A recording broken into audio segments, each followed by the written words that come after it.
Baik, assalamualaikum warahmatullahi wabarakatuh. Salam sejahtera buat kita semua. Oke, pada kesempatan hari ini kita akan membahas tentang sebuah rangkaian kontrol yang namanya Star Delta. Yang mana perlu diketahui bahwa rangkaian Star Delta ini digunakan untuk motor 3 pas. Jadi ada motor yang satu pas, ada 3 pas. Nah, biasanya untuk rangkaian kontrol Star Delta ini digunakan untuk yang 3 pas.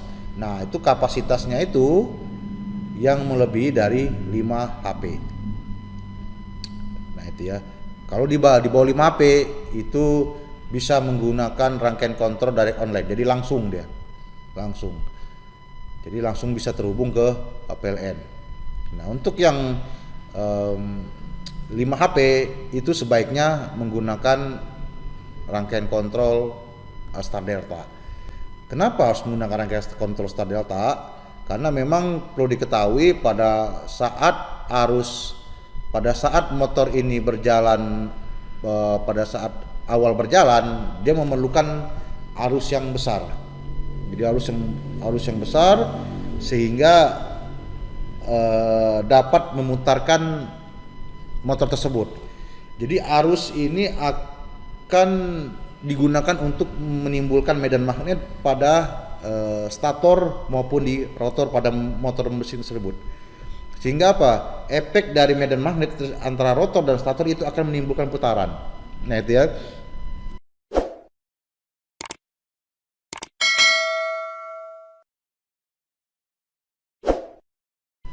Jadi medan magnet yang ditimbulkan ini memerlukan daya yang cukup besar.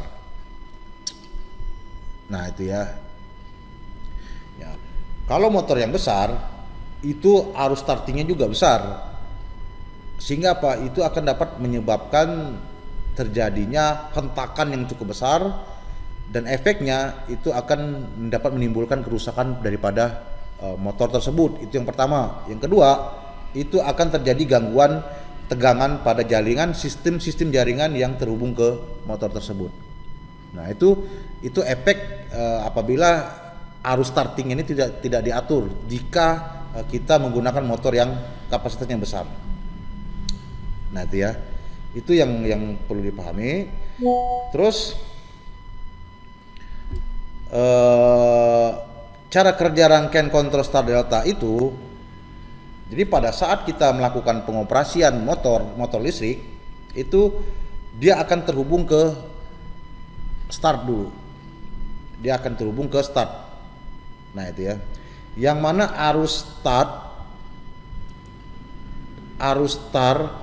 yang diperlukan itu hanya sepertiga daripada arus nominal motor listrik. Jadi arusnya kecil. Arus yang diperlukan untuk memutarkan awal motor tersebut itu sepertiga dari arus nominalnya.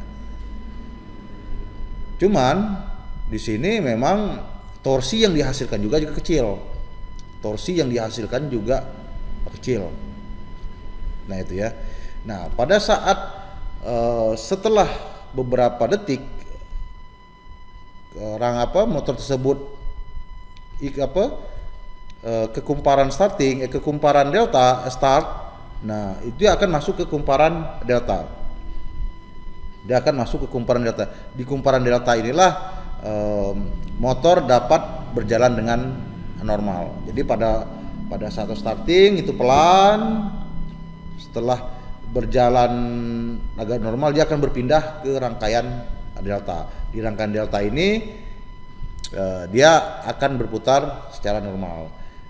Dan arus konsumsi yang diperlukan untuk rangkaian delta itu juga 5/8. Jadi 58% dari arus nominal. Nah, ya, 58% dari arus nominal. Nah, itu. Jadi di rangkaian Star Delta ini komponen utamanya adalah dia memerlukan 3 buah kontaktor.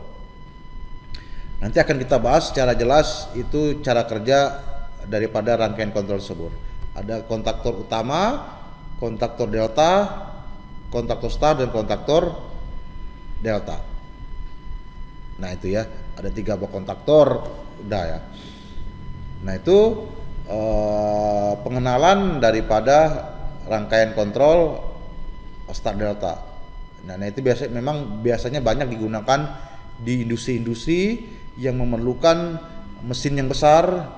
Nah itu sebaiknya untuk starting itu menggunakan rangkaian Delta. Memang banyak sih rangkaian starting itu bisa direct online, Start Delta, atau bisa menggunakan yang lebih canggih lagi VSD atau stock starter. Nah itu banyak. Cuman kan kita bahas satu persatu untuk rangkaian berikutnya. Oke, itu saja yang dapat saya sampaikan. Wabillahi taufik wal hidayah. Assalamualaikum warahmatullahi wabarakatuh.